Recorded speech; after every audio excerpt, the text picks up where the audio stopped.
The 2010s produced anime like never before. Tales of love, magic, and betrayal flooded the airwaves on all manner of devices, reaching all manner of people. Here's to the best anime of the decade and to another 10 years of ice skating, ping pong, and magical girl deconstruction.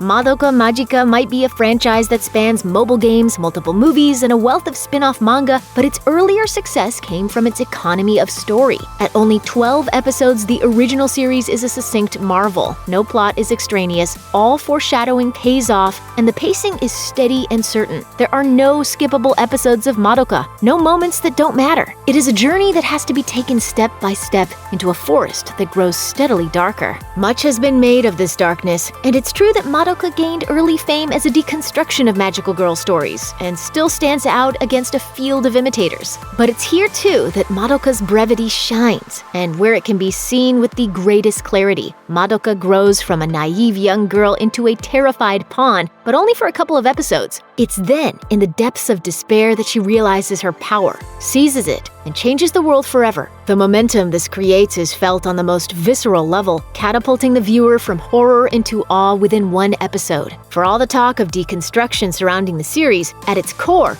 Madoka is the greatest of magical girl stories. It looks cruelty in the eye, spins its magic wand, and tells it to take a hike. For all its splendid animation, One Punch Man's most famous moment is probably its simplest. 強大すぎる。俺のパワーを封印する役目を持つ鎧が今砕かれた。そうか。We love watching Saitama absorb punches from undersea monsters. We love watching him take out hyper-advanced robots. But we love his deadpan reactions to the bizarre world around him even more. That's because it's emblematic of what makes One Punch Man so special. It absolutely loves making fun of superheroes. Now, One Punch Man loves superheroes, and specifically being a superhero series. But its love is flexible, as devoted to jaw-dropping moments of action as it is to the goofiness of animal-themed bad guys.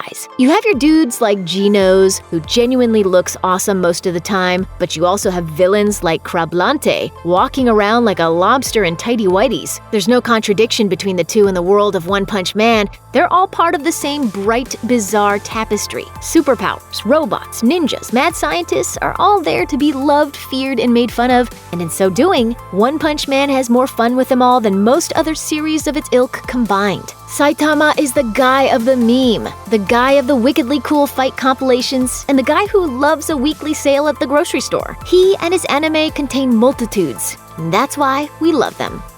Describing Ping Pong, the animation is a fool's errand, but here's what we can tell you for sure. Ping Pong is about high school boys playing ping pong. If you're at all interested, and maybe even if you're not, it's worth watching the 11 episodes that make up this bizarre, brilliant, bewildering gem of an anime. Adapted from the manga by Taiyo Matsumoto, Ping Pong retains its distinctively weird, ungainly look. But that's the point. Weird, wondrous experimentation. It takes a delirious sort of delight in alienating its viewer, using everything from jarring amounts of negative space to superimposed comic panels to keep its audience adrift in a sea of the unexpected. Ping Pong is about the towering possibilities of animation, the ferocious thrill of sport, and the power of art to confuse viewers as readily as it clarifies. It's also about ping pong. Somehow it makes sense, and in doing so, it triumphs.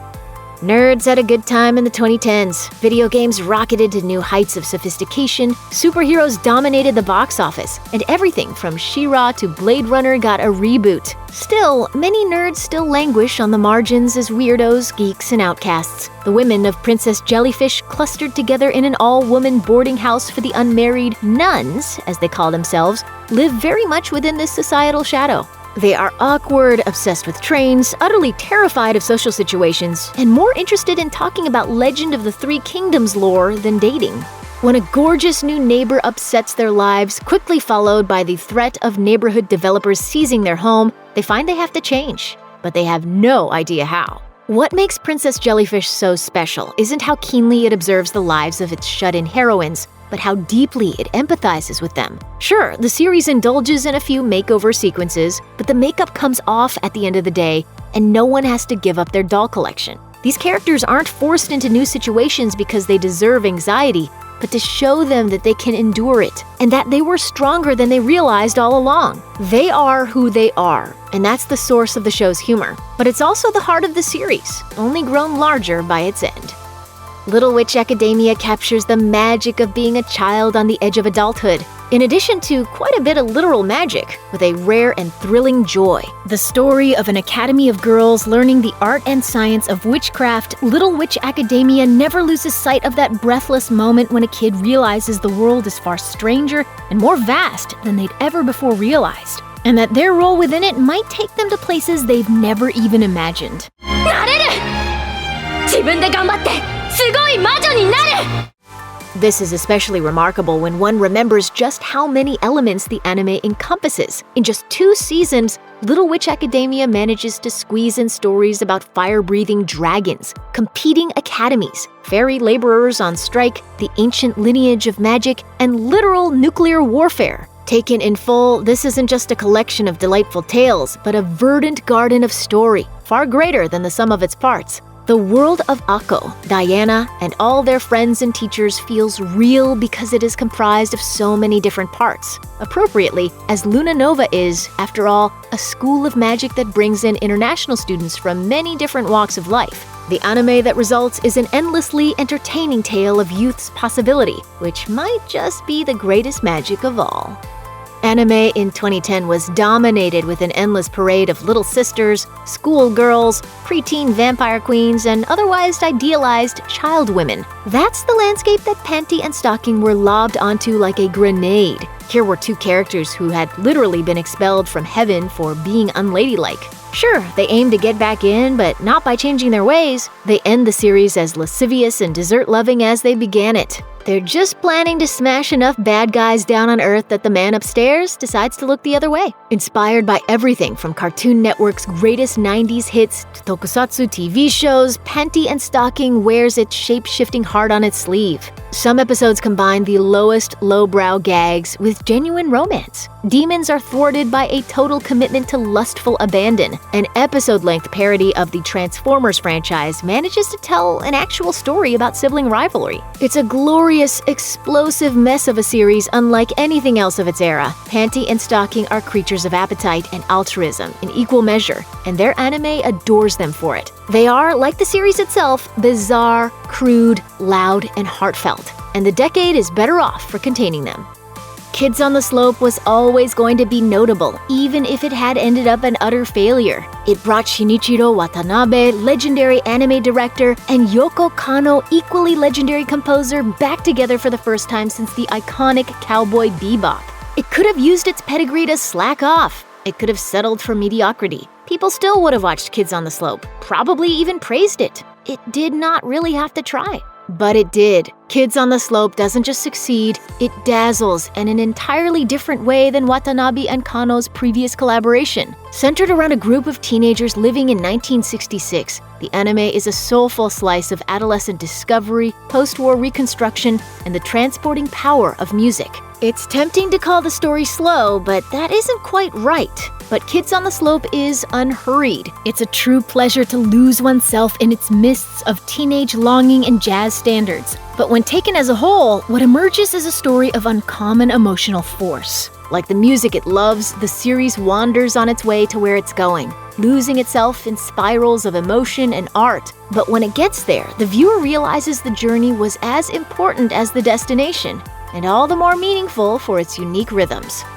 Will anything exemplify the 2010s more than the superhero? Movies, TV toys, video games, and of course, comic books spent the decade in a passionate embrace with that most 20th century of genres. Anime is no exception. My Hero Academia is one of the 2010s greatest success stories. In combining superheroes with high school, it didn't just strike gold, but also made the whole world wonder why this hadn't happened before. Teenagers with powers fighting evil and decorating their dorms? It's everything anime and comic nerds ever needed. But My Hero Academia has proven over and over again that its success goes far beyond the chemistry of its premise. In making its hero, Deku, a boy who is never guaranteed any win, it's managed to capture the sort of magic that defined American superhero comics' golden age. Deku doesn't watch All Might videos over and over again just because they're cool. He watches them because he loves the moment the people in crisis are told that everything will be alright. He rejoices when he's granted fabulous abilities, not because he can now heft a dump truck,